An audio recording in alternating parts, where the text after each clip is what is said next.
Hi guys! Ngayong araw nga, i-share ko sa inyo yung pagbisita namin dito sa Filipino Festival sa Lloydminster. And sobrang late upload na nga pala itong video na to, pero ilalaban pa rin natin yan kasabay ng mga huni ng ibon habang nagvo-voice over ako.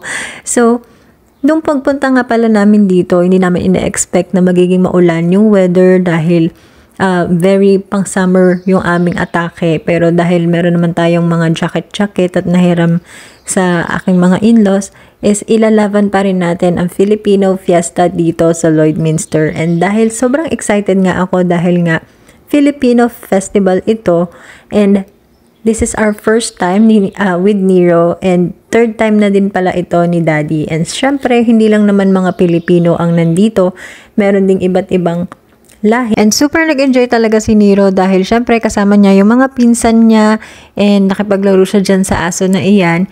And sobrang bait ng owner kasi pinapayagan niya si Nero na ipet yung kanyang aso. And sumali nga pala sa isang pageant or parang Rampa Pilipinas, something like that na program dito sa Lloydminster. Yung aming pamangkin na si Baby Raya.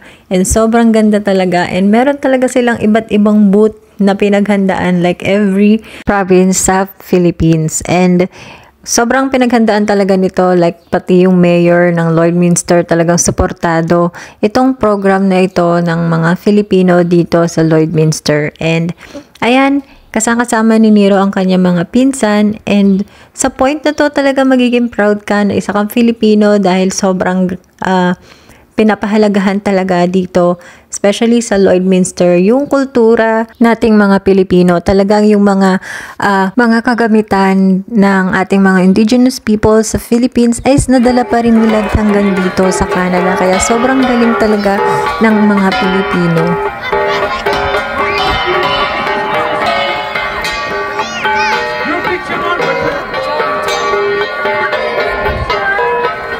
After nga masimulan na i-open itong program, nag-start na rin kami mag-ikot-ikot sa mga booth dito sa Filipino Festival. And syempre, dahil festival nga ito, sobrang daming pagkain dito na pwede mong bilihan.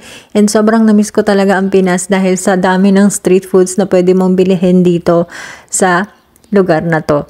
And hindi lang basta-basta street food dahil sobrang sasarap din ng mga pagkain nila, and talagang marareminis mo yung Pinas. And ayan, sobrang lawak pala ng pinagganapan nitong event na ito, and sobrang daming pagkain talaga. Ikaw na lang din ang mananawa, and syempre mananawa din yung bulsa mo, kaya mas maganda talaga meron kang nakahandang cash. Pero syempre usually mga ganito meron din naman silang mga card, pero overall i-ready mo yung bulsa mo sa pagka food trip sa mga ganitong festival dahil talagang mapapalaban ka.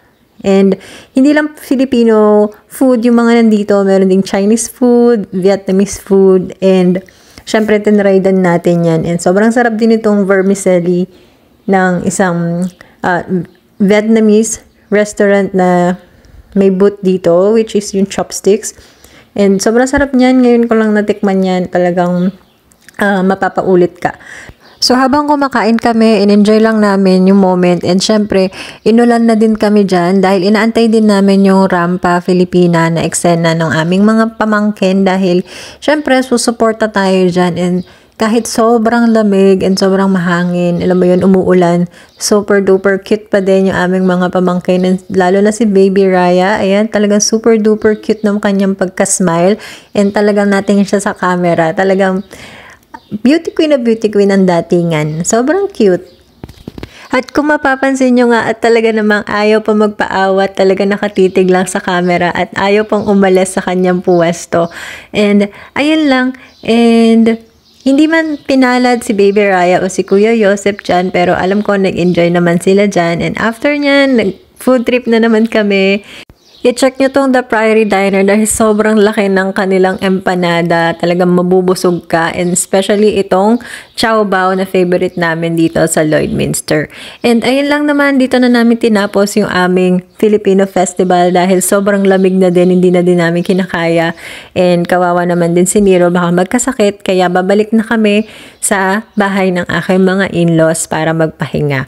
And after nun, pumunta kami sa Walmart after namin magpahinga para mamili ng konting gamit sa bahay and especially sa pang-grocery na din dahil birthday ng aming pamangkin na si Kuya Joseph.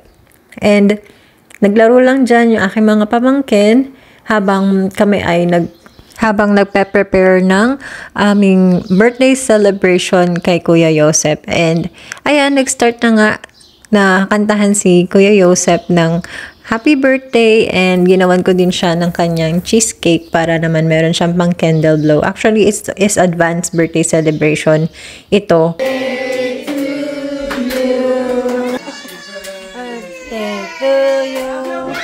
At syempre talagang aagaw eksena ang aming baby hero. And syempre ganun talaga ang bata, hindi naman natin yan may pipigilan. And ayan, after ng dinner namin, nagkasiyahan lang. And tignan nyo naman ng mag-ama, talaga namang magkawangis. Talagang hindi naman masyadong halata na mag-ama sila, ganun. So, after nun, naglaro lang yung mga bata, nagdancing-dancing lang sila dyan. And kinabukasan na, is nagpunta naman kami sa church para sumimba dito sa Lloydminster. After namin sumimba, nakikain muna kami dito sa aming mga family friends dito sa Lloydminster. And ayun, dumiretso uwi na kami papunta ng Melfort. And ayun lang, sana nag-enjoy kayo sa video na to. Please don't forget to like, share, comment, and subscribe. See you on my next video. Bye!